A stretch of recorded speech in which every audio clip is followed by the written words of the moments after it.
बिस्मिल्लाहिर्रहमानिर्रहीम। अस्सलाम वालेकुम दोस्तों, मैं हूं तुबा दुरानी। आप देख रहे हैं मेरा चैनल CNN। हमारी पिछली वीडियो की तरह ये वीडियो भी आपको पसंद आएगी इंशाल्लाह। अगर आपने अभी तक मेरा चैनल सब्सक्राइब नहीं किया तो आपकी स्क्रीन पे जो सुर्ख निशान नज़र आ रहा है उसे छू दीजिएगा और बेल आइकन को भी दबा दीजिएगा। आपका ये फैसला आपके लिए मुफीद साबित होगा इंशाल्लाह।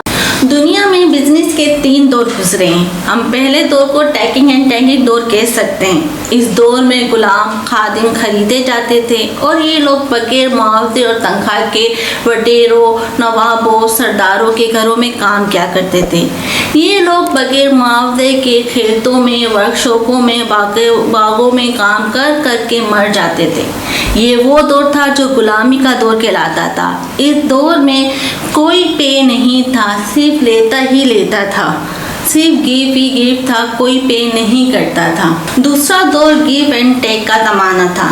इस दौर में मालिक मुलाजिम की खिदमत का बाकायदा मुआवजा तय करता था और मुआवजा या तनख्वाह देकर इसकी सर्विसेज खरीदता था। ये दौर आज भी कायम है। हम जॉब करते हैं और अपने मुआवजे की बाकायदा तनख्वाह और मुआवजा देते हैं अपने सर्विसेज का। तीसरा दौर गिव एंड गिव का है। ये दौर सन 2000 में स्टार्ट हुआ। इसमें इदारे और लोग अपनी मर्जी से फ्री काम करते हैं।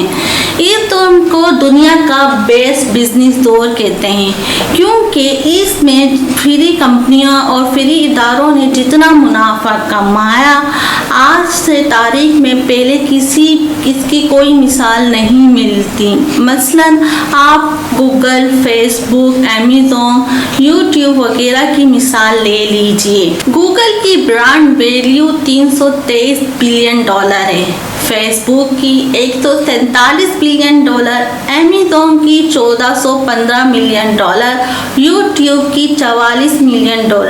दुनिया की तमाम 200 साल पुरानी कंपनियां भी मिलकर इनके लेवल तक नहीं पहुंच सकती। और दिलचस्प बात यह है कि इन तमाम इदारों की सर्विसेज फ्री है। आप बेशक सारा दिन इनकी सर्विसेज एंजॉय करें, आप बेशक व्हाट्सएप पे पूरी दुनिया में फ़ोन करें, ये आपसे ₹1 भी चार्ज नहीं करेंगे, सिर्फ गिव ही गिव सिर्फ देंगे। और कमाल की बात देखिए, ये इदारे जूं फ्री गिव करते हैं इनकी रेवेन्यू में इजाफा होता जा रहा है और हम इस दौर में जिंदा है। और इसके रेवेन्यू में क्यों इजाफा होता जा रहा है और क्या ये हमारे लिए बेहतर है कि नहीं? हम आजकल इंटरनेट और सोशल मीडिया के बगैर रह नहीं सकते। हम सुबह उठते हैं तो फ़ौरन अपने मोबाइल को देखते हैं।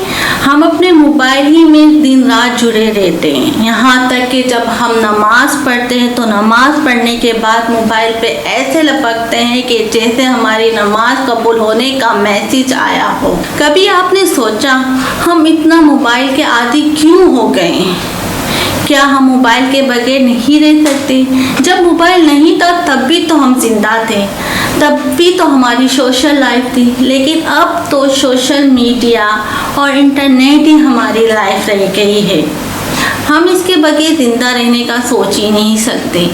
आपने ज़िंदगी में देखा होगा कि हम टीवी पर कोई एडवर्टाइज या कोई प्राइस देखते हैं, वो हमारे जहन में स्टोर हो जाते हैं और जब हम मार्केट जाते हैं तो पहले तरजीह उस प्रोडक्ट को करते हैं और फिर उसे हम घर ले आते हैं। वैसे ही हम फेसबुक, यूट्यूब या दूसरे ऐप्स पर कोई ऐड देखते हैं, इसकी डिटेल पर क्लिक करते हैं, ऑनलाइन या ऑफलाइन खरीद कर घर ले आते हैं।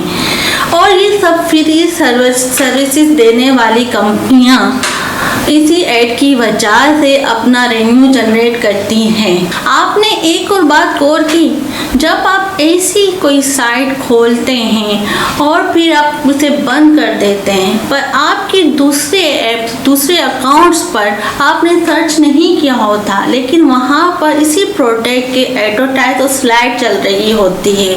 इसे हम एक जियो मार्केटिंग कहते हैं।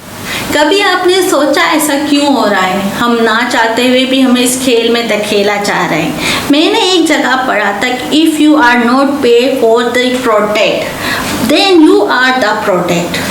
क्या इंटरनेट کا استعمال ہم صحیح کر رہے ہیں یا نہیں۔ آج کل کے دور میں ایک اچھی بات یا کوئی فتنہ بھی یہیں سے شروع ہوتا ہے۔ ہم کوئی بات بھی بنا جانے بنا دیکھے ویڈیو ایسے ہی صحیح مان لیتے ہیں اور پڑھا ہوا صحیح فوراً یقین کر لیتے ہیں، جو کہ بالکل غلط ہے۔ ہمیں اس طرح بغیر کسی کے اس بات کو نہیں ماننا چاہیے۔ ہمارے علماء نے بھی 3 درجات بتائے ہیں۔ نمبر 1 ہے علم الیقین، نمبر 2 ہے عین الیقین اور تیسرا ہے حق الیقین۔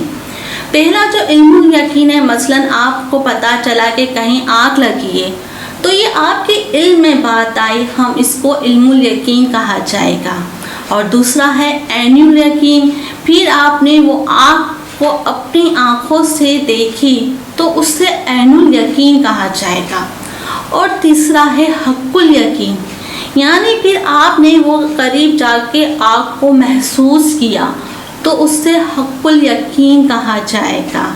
انٹرنیٹ غلط نہیں ہے، پر ہمیں تھوڑا اسپیس دینا ہوگا۔ قیامت کی نشانیوں میں سے ایک نشانی یہ بھی بتائی گئی ہے کہ ایک وقت ایسا آئے گا کہ لوگوں کے پاس انفارمیشن تو بہت ہوگی پر علم نہیں ہوگا۔ علم صرف کتابوں سے مل سکتا ہے۔ علم کو ردی مت سمجھو، اس کو اپنی لائف کا حصہ بنا لو، علم آپ کے اندر خود ہی آ جائے گا۔ یعنی میں یہی کہنا چاہ رہی ہوں کہ علم اگر آپ کو چاہیے تو کتابوں کو پھر سے کھولنا شروع کر دیجئے، علم آپ کے اندر آ جائے گا۔ آئی ہوپ آج کا یہ ٹاپک پسند آیا ہوگا۔ پسند آیا ہے تو پلیز اسے لائک کیجئے گا، دوستوں کے ساتھ شیئر کیجئے گا، اور ہاں، جو سبسکرائبر ابھی تک میرے بنے رہیں ان کا شکریہ۔ مجھے دعاؤں میں یاد رکھیے گا۔ اللہ حافظ۔